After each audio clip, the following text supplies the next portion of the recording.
नमस्कार। आज हम रघुवंश 13वें सर्ग के आगे के श्लोकों का अध्ययन करेंगे। हमने पढ़ा था भगवान राम माता सीता के साथ लंकापति, विभीषण, हनुमान आदि के साथ लंका को जीत करके जब पुष्पक विमान में बैठ के अयोध्या की तरफ आ रहे हैं तो मार्ग में समुद्र का वर्णन वो कर रहे हैं।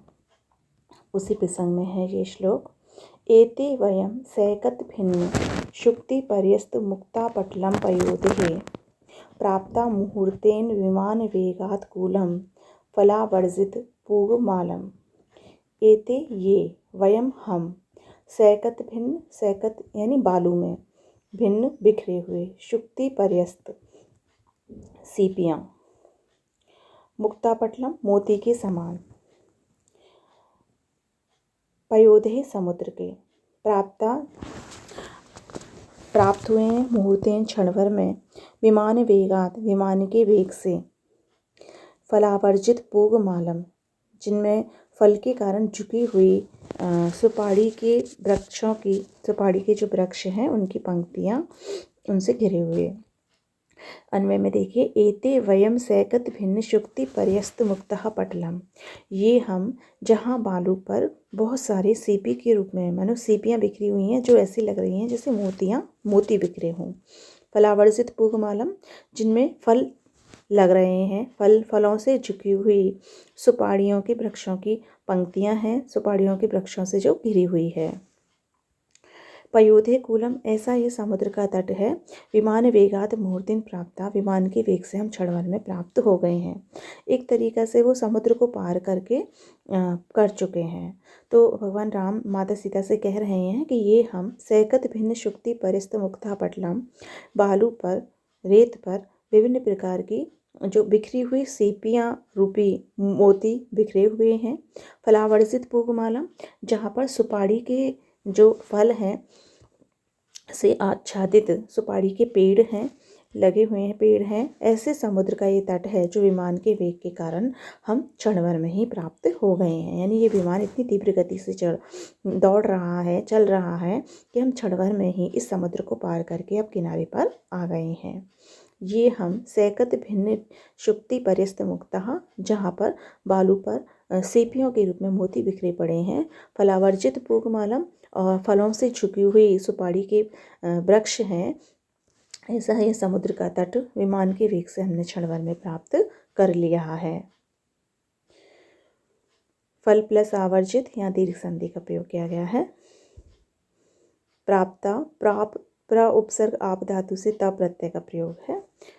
आगे देखिए, कुरुष्व तावत करभोरु पश्चान मार्गे मृग प्रेक्षणे दृष्टिपातम एषा विधुरिवत है समुद्रात सकानना निष्पत्यति भूमि। कुरुष्व यानी करो, तावत तव, करभोरु करब के समान जंघाओं वाली। करब हाथी के बच्चे के लिए आता है, तो हाथी के बच्चे की सूंड के समान जंघाओं वाली या कदली दल के समान जंघाओं वाली। पश्चान बाद में, मार्गे मार्ग में, मृग प्रेक्षणे मृग के समान नैनों वाली। दृष्टिपातम दृष्टिपात को, दृष्टि को, ऐशा यह, विदूरी भवता दूर होने से, समुद्रात समुद्र से, कानना सकानना जंगल सहित, निष्पतति भूमि निकल रही है। हे करभोरु, हे करब के समान जंघाओं वाली, हे कदली दल के समान जंघाओं वाली या हाथी के बच्चे की सूंड के समान जंघाओं वाली, हे मृगनयनी, तावत पश्चात मार्गे दृष्टिपातम कुष्म, जब हम पीछे के मार्ग पर दृष्टिपात करते हैं, पीछे की ओर देखते हैं, तो ऐशा सकानना भूमि, तो ऐसा लगता है कि यह जंगल सहित भूमि विदूरी भवता दूर होने के कारण समुद्रात निष्पतति, मानो समुद्र से निकली हो, कि दूर होने के कारण ऐसा लग रहा है कि यानो यह जंगल सहित भूमि अभी अभी समुद्र से निकली है। हे करभोरु, हे मृग प्रेक्षणे, जब पीछे के मार्ग पर दृष्टिपात करो, यह वन सहित भूमि दूरी होने के कारण मानो समुद्र से अभी निकली है, ऐसा प्रतीत हो रहा है। जैसे ही वो समुद्र को पार कर आगे की तरफ बढ़ते हैं, तो ऐसा जब पीछे मुड़ के देखते हैं तो ऐसा लगता है मानो समुद्र से ये जंगल सहित भूमि अभी निकल के बाहर आई है। यहाँ उत्प्रेक्षा अलंकार का प्रयोग किया गया है, ऐसा प्रतीत हो रहा है। इसीलिए करभोरु, कर प्लस उरु, यहाँ गुण संधि का प्रयोग किया गया है। दृष्टिपातम में दृश धातु से तिन प्रत्यय है और पातम में पा धातु से त प्रत्यय का प्रयोग किया गया है। आगे देखते हैं। क्वचित पथा संचरते सुराणां क्वचित घनानां पतितां क्वचित यथा विदो में मनसो अभिलाषय प्रवर्तते पश्य तथा विमानम। भगवान राम कहते हैं क्वचित पथा, कहीं पथा यानी मार्ग, संचरते विचरण कर रहे हैं, सुराणाम देवों के, कभी हम देवताओं के मार्ग पर विचरण कर रहे हैं। क्वचित घनानाम पतिताम क्वचित, कहीं मेघों के, घनानाम बादलों के मार्ग पर, पतिताम क्वचित और कहीं पक्षियों के, पतिताम यानी पक्षियों के मार्ग पर अपन विचरण कर रहे हैं। यथापितु जैसी, जिस प्रकार के, मैं मेरी मनसा अभिलाषा, मेरी मन की इच्छा होती है, प्रवर्तते प्रवृत्त होता है, पश्य देखो, तथा विमानम उसी प्रकार यह विमान, कि हम कभी तो देवताओं के मार्ग पर विचरण कर रहे हैं, कभी बादलों के मार्ग पर विचरण कर रहे हैं, कभी पक्षियों के मार्ग पर विचरण कर रहे हैं। जिस प्रकार मेरी मन की इच्छा होती है उसी प्रकार यह विमान प्रवृत्त हो रहा है। बात यह है कि पुष्पक विमान जो है वो मन की इच्छा से उड़ रहा है। जैसे भगवान राम की इच्छा होती है उसी प्रकार वह पुष्पक विमान उड़ता था। भगवान ये चाहते थे कि हम देवों के मार्ग से यानी बादलों के ऊपर, तो वह देवताओं के मार्ग से चलता था।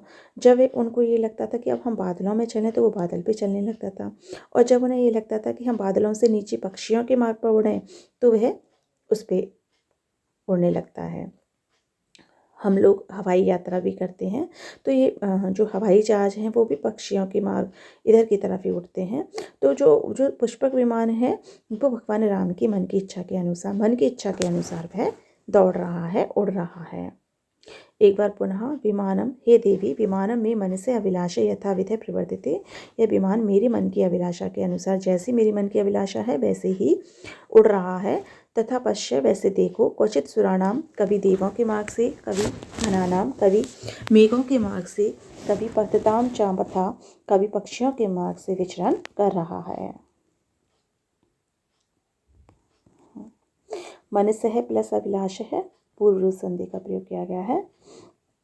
आगे देखते हैं। यहाँ अनुप्रास को हम देख सकते हैं। संचरते सुराणाम, एक जैसे वर्णों की आवृत्ति हो रही है, इसलिए अनुप्रास अलंकार हम यहाँ मान सकते हैं। आगे देखिए। असौ महेंद्र दीपदान गंधी त्रिस्मार्गा वीची विमर्श दर्शितः आकाशवायुर्दिन यौवनोत्थानम आचमति स्वेद लवान मुखेते। देखिए भगवान राम कहते हैं माता सीता से, असौ वह महेंद्र द्विपदान गंधी, महेंद्रादि राजाओं, महेंद्र द्विपद, महेंद्र का जो वाहन है ऐरावत, ऐरावत के मद से सुगंधित, तिरमार्ग का वीची, कभी तिरमार्गा आकाश गंगा की, वीची यानी लहरों से, आकाश गंगा की लहरों से, विमर्दर्शिता है यानी जो शीतल है, आकाश वायु, ऐसा आकाश का वायु, दिन यौवन उत्थानम, दिन के यौवन यानी दोपहर से, गर्मी से उत्पन्न, अचमति स्पर्श कर रहा है, सुखा रहा है, स्वेद वान मुखेते, तुम्हारे पसीने युक्त मुख को, तुम्हारे मुख से जो पसीना है उसको सुखा रहा है। कि महेंद्र द्विपदान गंधी, यह जो इंद्र के वाहन ऐरावत की मद से सुगंधित, तिरमार्ग वीची विमर्दर्शिता, और आकाश गंगा की लहरों से शीतल, असौ वह आकाश वायु, जो आकाश का वायु है, वो दिन यौवन उत्थानम तेमुखी, दिन में गर्मी से